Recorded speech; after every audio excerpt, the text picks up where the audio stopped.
नमस्कार, वैशालीज किचन मराठीमध्ये तुम्हा सर्वांचं मनापासून खूप खूप स्वागत। आज आपण आवळ्याचा छुंदा कसा बनवायचा ती रेसिपी बघणार आहे। त्यासाठी लागणारं साहित्य आपण बघून घेऊया। या ठिकाणी मी अर्धा किलो आवळे स्वच्छ धुवून पुसून घेतलेले आहेत। त्याच्यामध्ये अजिबात पाणी राहता कामा नये, सुकवून एकदम कोरडे करायचे आणि मग आपण ते आवळे खिसणीच्या साहाय्याने खिसून घेणार आहे। अर्धा किलो आवळ्यासाठी आपल्याला साधारण 300 ग्रॅम एवढा गूळ लागतो। तुम्हाला गूळ नसेल वापरायचा तर आपण खडीसाखरसुद्धा याच्यामध्ये वापरू शकतो। ती एकदम खडेवाले असे मोठे मोठे खडे असतात, ती वाली साखर एकदम बारीक मिक्सरला फिरवून घेऊन ती पण वापरू शकतो। ती पण खूप हेल्दी अशी आहे। आणि आवळ्याचे तर काय गुणधर्म तुम्हाला सांगायचे। आवळ्यामध्ये व्हिटॅमिन सी भरपूर प्रमाणात असते, त्याच्यामुळे केस गळती, तारुण्य टिकवण्यासाठी, ॲसिडिटीसाठी खूप असा गुणकारी हा आवळा आहे। म्हणून ही रेसिपी आपण बघणार आहे। थंडीचे दिवस आहेत, बाजारामध्ये भरपूर प्रमाणात आवळा उपलब्ध आहे, तेव्हा आपण ही रेसिपी बनवू शकतो। म्हणून मी आज तुम्हाला आवळ्याचा छुंदा कसा बनवायचा ते दाखवणार आहे। खिसणीच्या साहाय्याने मी हे सगळे आवळे खिसून घेणार आहे। तुम्ही बघू शकता अशा प्रकारे आपण याला खिसून घेणार आहे। सगळे आवळे आपण असे खिसून घेतलेले आहेत, तुम्ही बघू शकता। त्यातल्या बिया मी सेपरेट केलेल्या आहेत, त्या बिया पण आपण फेकून नाही देणार। त्याच्यामध्ये एक थोडंसं पाणी घालून अर्धा ग्लास उकळवून छान घेणार आहे आणि तो आवळ्याचा रस पण आपण पिण्यासाठी वापरू शकतो। या ठिकाणी मी 300 ग्रॅम गूळ घेतलेला आहे, बारीक खिसून चिरून घेतलेला आहे। त्याचबरोबर वेलची घेतलेली आहे, 4-5 दालचिनीचे तुकडे घेतलेले आहेत, लवंग घेतलेले आहेत 4-5 आणि काश्मीरी लाल मिरची पावडर घेतलेली आहे। आपल्या छुंद्याला छान असा रंग येण्यासाठी हे आपण वापरणार आहे। आता या ठिकाणी मी एक कढई घेतलेली आहे, कढईमध्ये आपण हे लेयर लावून घेऊया आता आवळ्याचे आणि गुळाचे, मग त्याच्यावर आपण झाकण घालून घेणार आहे। कढईमध्ये आपण आता सगळ्यात अगोदर गुळाचा लेयर लावून घेऊया। गॅस मी चालू नाही केलेला अजून, त्याच्या अगोदरच मी या ठिकाणी कढईमध्ये गूळ घालून घेत आहे। गूळ असा बारीक चिरून किंवा खिसून घेतल्यानंतर पटकन विरघळून जातो, म्हणून आपण याला बारीक करून घ्यायचा, म्हणजे पटकन हा वितळून पण जातो। गुळाचा एक थर लावल्यानंतर त्याच्यावर मी हा आवळा पसरवून घेतलेला आहे।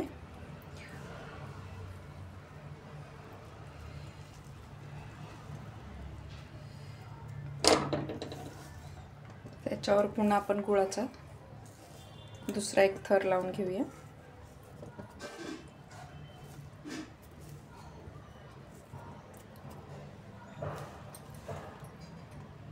पुन्हा मी आवळा या ठिकाणी पसरवून घेत आहे।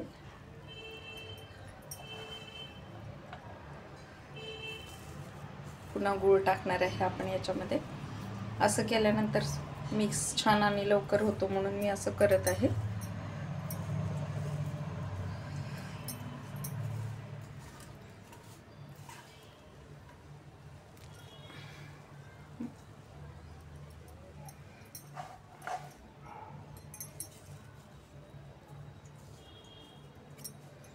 आता उरलेला सगळा आवळा मी घालून घेणार आहे।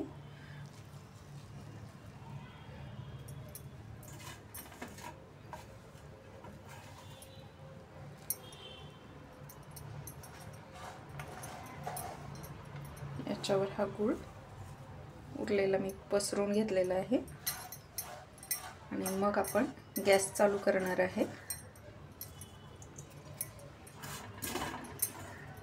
छान अशा वेगळ्या वेगळ्या रेसिपीज आवळ्याच्या आपण करू शकतो, हेल्दी पण आहेत त्या। तुम्ही नक्की बनवून ट्राय करा, मुलांना सुद्धा खूप आवडतो, घरच्या सर्वांनाच खूप आवडतो हा छुंदा। चवीला पण जबरदस्त बनतो हा। आता मी गॅस चालू करणार आहे।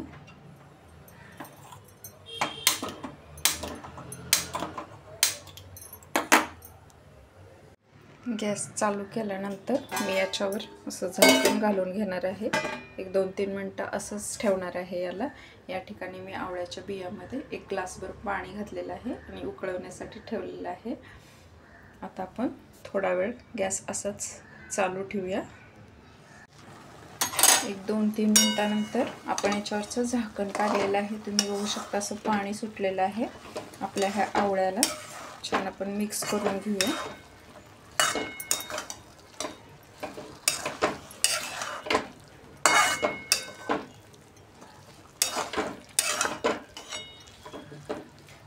गुळ आवळ्यामध्ये मिक्स व्हायला लागल्यानंतर गुळाचं पाणी सुटतं त्याला. त्याच्यामध्ये थोडा वेळ आपण असंच शिजवून घेणार आहे याला.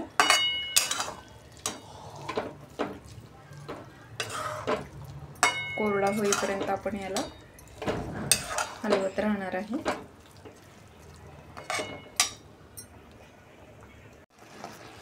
छुंद्यामधलं पाणी आटवत असतानाच आपण याच्यामध्ये थोडंसं सैंधव म्हणजे काळं मीठ घालणार आहे. गोड पदार्थाची चव वाढवण्यासाठी आपण चिमूटभर मीठ घालतो. तसंच मी या ठिकाणी थोडंसं काळं मीठ घातलेलं आहे.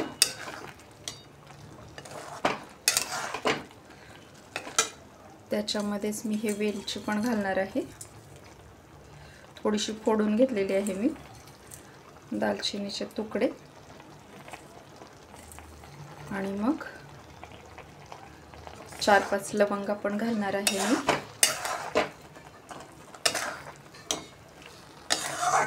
असंच हलवून घ्यायचं. पूर्ण पण ड्राय करायचं नाही आपल्याला याला, पण जास्त पाणी पण नाही ठेवायचं. आपण याला थंड झाल्यानंतर काचेच्या बरणीमध्ये स्टोअर करून ठेवू शकतो. वेलचीमुळे आपल्या ह्या छुंद्याची चव वाढतेच एकदम. आणि दालचिनीचा तुकडा पण खूप औषधी असल्यामुळे आपण याच्यामध्ये घातलेला आहे.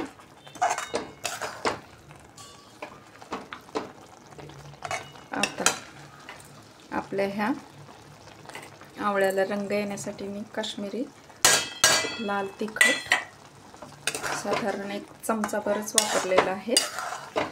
ते पण आपण असं छान मिक्स करून घेऊया. म्हणजे आपल्या ह्या छुंद्याला छान रंग येतो म्हणून घातलेलं आहे. छान मिक्स करून घ्यायचंय.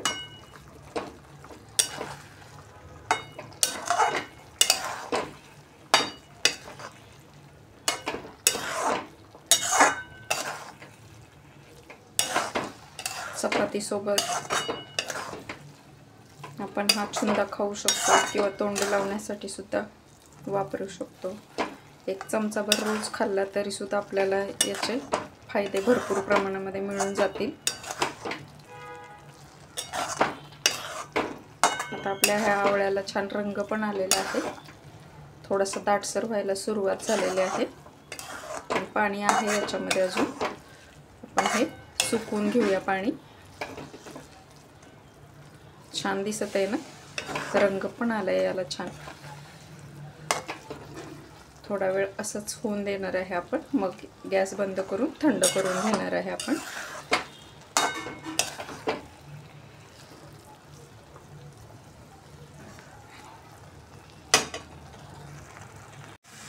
आवळ्यातलं पाणी सुकलेलं आहे, तुम्ही बघू शकता. आता या स्टेजला आपण गॅस बंद करणार आहे.